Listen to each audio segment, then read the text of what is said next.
বিসমিল্লাহির রহমানির রহিম। পরম করুণাময় আল্লাহ তালার নামে শুরু করছি। ইসলামের ইতিহাসে আবু তালিব এমন এক অনন্য ব্যক্তিত্ব যিনি সরাসরি নবুয়তের স্বাদ পাননি, কিন্তু রাসূলুল্লাহ সাল্লাল্লাহু আলাইহি ওয়াসাল্লামের প্রতি তার অগাধ ভালোবাসা, আত্মত্যাগ ও রক্ষা কবচ হয়ে ওঠার কারণে মুসলিম ইতিহাসে চিরস্মরণীয় হয়ে আছেন। তিনি ছিলেন রাসূলুল্লাহ সাল্লাল্লাহু আলাইহি ওয়াসাল্লামের চাচা, হাশিম বংশের নেতা, কুরাইশ সমাজে সম্মানিত ব্যক্তি এবং একই সঙ্গে একজন কবি ও সমাজপতি। রাসূলুল্লাহ সাল্লাল্লাহু আলাইহি ওয়াসাল্লামের শৈশব থেকে শুরু করে নবুয়তের প্রারম্ভিক যুগ পর্যন্ত তিনি সর্বদা প্রিয় ভাতিজার পাশে থেকেছেন। কুরাইশ নেতারা যখন দ্বীনের শত্রুতা ও নবীকে নিপীড়নের ষড়যন্ত্রে লিপ্ত ছিল, তখন আবু তালিব তার সামাজিক মর্যাদা, প্রভাব ও দৃঢ়তার মাধ্যমে রাসূলুল্লাহ সাল্লাল্লাহু আলাইহি ওয়াসাল্লামকে রক্ষা করেছেন। ষষ্ঠ শতাব্দীর আরব ছিল গোত্রভিত্তিক সমাজ। সেখানে বংশ, রক্ত সম্পর্ক ও গোত্রীয় মর্যাদা ছিল সামাজিক, রাজনৈতিক ও অর্থনৈতিক নিরাপত্তার মূল ভিত্তি। কুরাইশ গোত্র ছিল মক্কার সবচেয়ে সম্মানিত ও ক্ষমতাধর গোত্র। তারা কাবা শরীফের অভিভাবক, বাণিজ্যের নিয়ন্ত্রক এবং হজযাত্রীদের সেবক হিসাবে পরিচিত ছিল। কুরাইশের বিভিন্ন শাখার মধ্যে বনু হাশিম ছিল বিশেষভাবে মর্যাদাপূর্ণ। এই বংশের প্রধান ছিলেন হজরত আব্দুল মুত্তালিব, যিনি ছিলেন মক্কার নেতা, কাবার সেবক এবং সকলের কাছে শ্রদ্ধেয়। তার সন্তানদের মধ্যে আবু তালিব ছিলেন অন্যতম। আবু তালিবের আসল নাম ছিল আব্দু মান্নাফ বিন আব্দুল মুত্তালিব বিন হাশিম, তবে তিনি কুনিয়াত হিসাবে আবু তালিব নামে পরিচিত হন। তার জন্ম মক্কায় সম্ভাব্যভাবে খ্রিস্টীয় ষষ্ঠ শতাব্দীর মাঝামাঝি সময়। পিতা আব্দুল মুত্তালিব কুরাইশ নেতা, হাশিম বংশপ্রধান। মাতা ছিলেন ফাতেমা বিনতে আমর, মাকজুম বংশের নারী, প্রভাবশালী গোত্রের সন্তান। স্ত্রী ছিলেন ফাতেমা বিনতে আসাদ, তিনি ছিলেন নিষ্ঠা ও ঈমানদারী নারী। পরে ইসলাম গ্রহণ করেন এবং রাসূলুল্লাহ সাল্লাল্লাহু আলাইহি ওয়াসাল্লাম তাকে নিজের মায়ের মতো ভালোবাসতেন। সন্তান ছিলেন তালিব, আকিল, জাফর, আলী প্রমুখ। আবু তালিব ছিলেন ধনসম্পদে ততটা সমৃদ্ধ নন, তবে গোত্রীয় মর্যাদা ও নেতৃত্বে তিনি ছিলেন শীর্ষস্থানীয়। আবু তালিবকে আরব সমাজে একজন দৃঢ়চেতা, ন্যায়পরায়ণ ও দয়ালু মানুষ হিসাবে দেখা হতো। তিনি ছিলেন অতিথিপরায়ণ, দরিদ্র সহায়ক এবং কাব্যের মাধ্যমে নিজের বক্তব্য প্রকাশে দক্ষ। তার কবিতায় সাহস, মানবিকতা ও বংশীয় গৌরবের ছাপ পাওয়া যায়। যদিও তিনি ধনী ছিলেন না, কিন্তু তার ভেতরে ছিল অসাধারণ দৃঢ়তা ও সম্মানের প্রতীক। তার কণ্ঠস্বর ও নেতৃত্ব গোত্রের জন্য ছিল এক বিশাল শক্তি। রাসূলুল্লাহ সাল্লাল্লাহু আলাইহি ওয়াসাল্লামের পিতা আব্দুল্লাহ ইবনে আব্দুল মুত্তালিব তার জন্মের আগেই ইন্তেকাল করেন। পরে ৬ বছর বয়সে মাতা আমিনা ইন্তেকাল করলে তিনি এতিম হয়ে যান। এরপর দাদা আব্দুল মুত্তালিব তার অভিভাবকত্ব গ্রহণ করেন। কিন্তু যখন রাসূলুল্লাহ সাল্লাল্লাহু আলাইহি ওয়াসাল্লামের বয়স মাত্র ৮ বছর, তখন দাদাও ইন্তেকাল করেন। মৃত্যুর পূর্বে আব্দুল মুত্তালিব বিশেষভাবে আবু তালিবকে দায়িত্ব দিয়ে যান যেন তিনি মুহাম্মদ সাল্লাল্লাহু আলাইহি ওয়াসাল্লামের যত্ন নেন। আবু তালিব সেই দায়িত্ব নিখুঁতভাবে পালন করেন। নিজের সন্তানের মতোই তিনি রাসূলুল্লাহ সাল্লাল্লাহু আলাইহি ওয়াসাল্লামকে ভালোবাসতেন। রাসূলুল্লাহ সাল্লাল্লাহু আলাইহি ওয়াসাল্লাম যখন ছোটবেলায় তার সঙ্গে খাবার খেতে বসতেন, আবু তালিব বিশেষভাবে তার জন্যে সুস্বাদু অংশ বেছে দিতেন।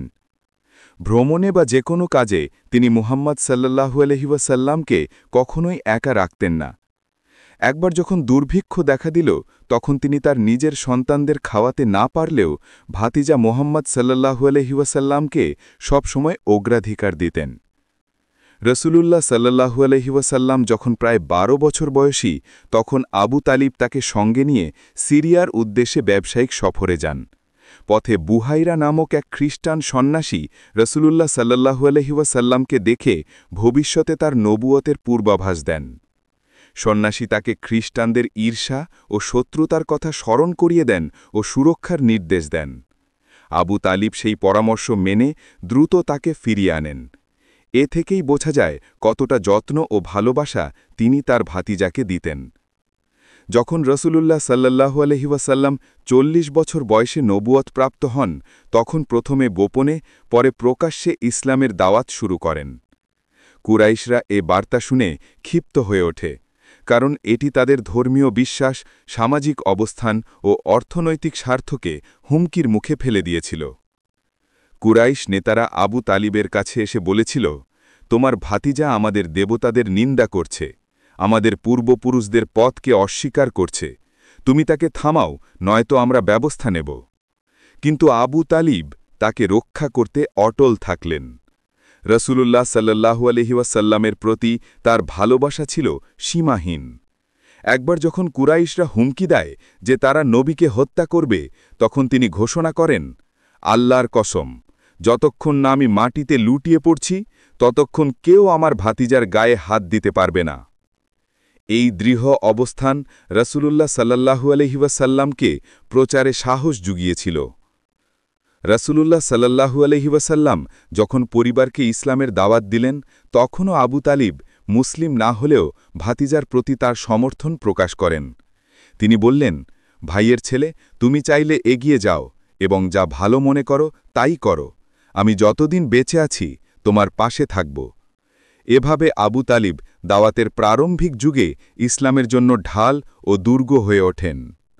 রাসূলুল্লাহ সাল্লাল্লাহু আলাইহি ওয়াসাল্লামের দাওয়াত যখন ক্রমশ ছড়িয়ে পড়তে লাগল, তখন কুরাইশ নেতারা ভীত হয়ে ওঠে। তারা বুঝতে পারল, ইসলাম তাদের মূর্তিপূজা, সামাজিক প্রথা এবং অর্থনৈতিক স্বার্থ ধ্বংস করে দেবে।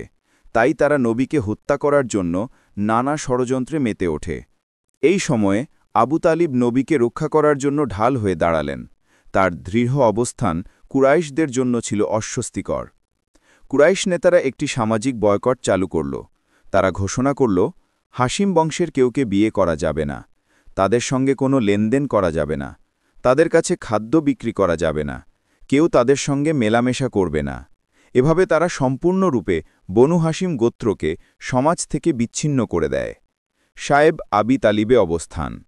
আবু তালিব পুরো হাশিম বংশকে একত্রিত করে মক্কার বাইরে একটি উপত্যকায় আশ্রয় নিলেন। সেই উপত্যকাটি ছিল শায়েব আবি তালিব নামে পরিচিত। এখানে তারা প্রায় ৩ বছর চরম দুঃখ কষ্টের মধ্যে অবস্থান করেন। খাদ্য পাওয়া প্রায় অসম্ভব হয়ে পড়েছিল। শিশুরা ক্ষুধায় কাঁদত, মা বাবারা অসহায় হয়ে পড়ত। কখনো কখনো শুকনো চামড়া সেদ্ধ করে খেতে হতো। তবুও আবু তালিব নবী সাল্লাল্লাহু আলাইহি ওয়াসাল্লামকে সর্বদা রক্ষা করতেন। রাতে তিনি একাধিকবার রসুলুল্লাহ সাল্লাল্লাহু আলাইহি ওয়াসাল্লামের শোবার জায়গা পরিবর্তন করতেন, যেন কুরাইশের গুপ্ত ঘাতকরা তাকে হত্যা করতে না পারে। অবরোধ ৩ বছর পর শেষ হয়। কুরাইশের কয়েকজন দয়ালু ব্যক্তি ষড়যন্ত্রমূলক চুক্তিটি ছিঁড়ে ফেললেন। এতে দেখা গেল চুক্তিপত্রটি উইপোকারা খেয়ে ফেলেছে, শুধু বিস্মিকা আল্লাহুম্মা অর্থাৎ আল্লাহর নামে বাক্যটি অক্ষত রয়ে গেছে। এটি ছিল আল্লাহর কুদরত। এর মাধ্যমে অবরোধ ভেঙে যায়। আবু তালিব শুধু রাজনৈতিক নেতা নন, তিনি একজন খ্যাতিমান কবিও ছিলেন। তার কবিতায় রাসূলুল্লাহ সাল্লাল্লাহু আলাইহি ওয়াসাল্লামের প্রতি ভালোবাসা ও রক্ষা কবচের প্রতিশ্রুতি ফুটে ওঠে। একটি কবিতায় তিনি বলেছিলেন, তুমি জানো মুহাম্মদ আমাদের মধ্যে কেমন, তিনি সত্যবাদী, বিশ্বস্ত, আমাদের সন্তানদের শ্রেষ্ঠ। আল্লাহর কসম, তারা তাকে আঘাত করতে পারবে না যতক্ষণ না আমরা তলোয়ার হাতে যুদ্ধ করি। এই কবিতাগুলো শুধু সাহিত্যের নিদর্শন নয়, বরং রাসূলুল্লাহ সাল্লাল্লাহু আলাইহি ওয়াসাল্লামের প্রতি তার অনুগতের ঘোষণা ছিল। কুরাইশরা অনেকবার চেষ্টা করেছিল আবু তালিবকে তার অবস্থান থেকে সরিয়ে নিতে। একবার তারা বলল, আমরা তোমাকে একটি তরুণ সুন্দর ছেলে দেব, তুমি তাকে দত্তক নাও আর আমাদের কাছে তোমার ভাতিজাকে দিয়ে দাও, আমরা তাকে হত্যা করব। আবু তালিব উত্তরে বললেন, এ কেমন প্রস্তাব?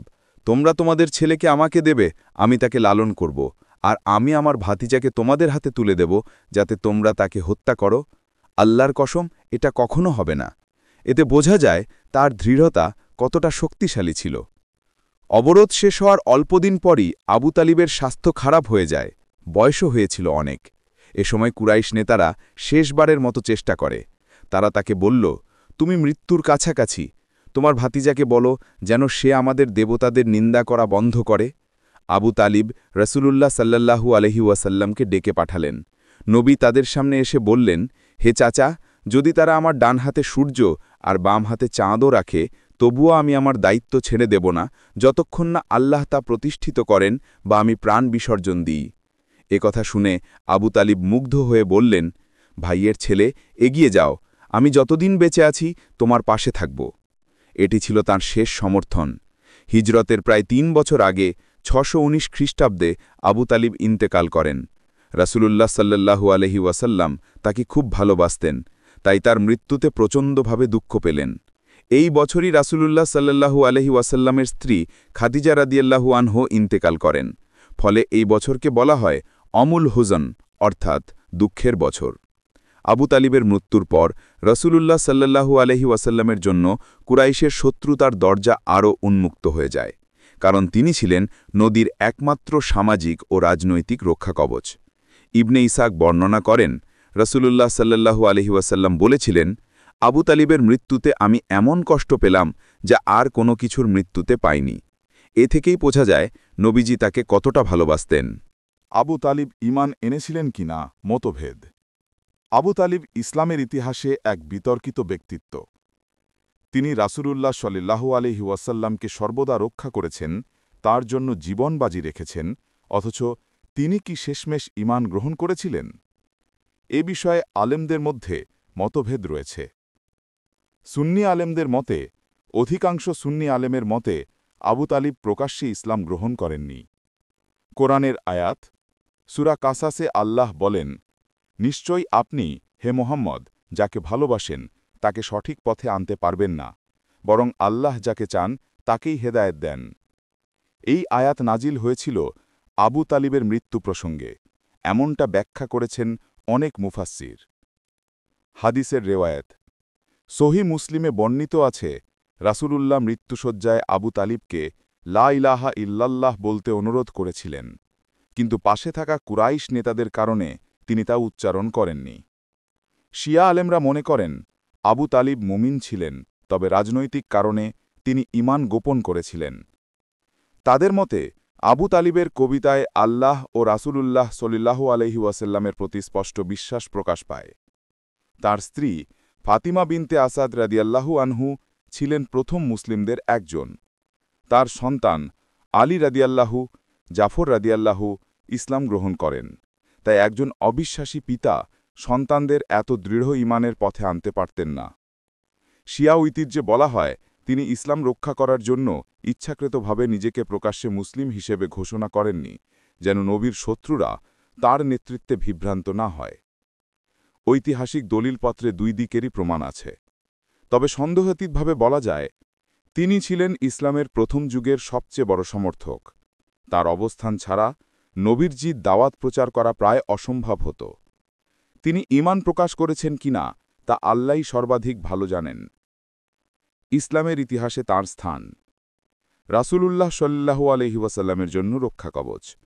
আবু তালিব ছিলেন এমন এক ঢাল যার ছায়ায় নবীজি প্রাথমিক দাওয়াতের সময় নিরাপদে ছিলেন।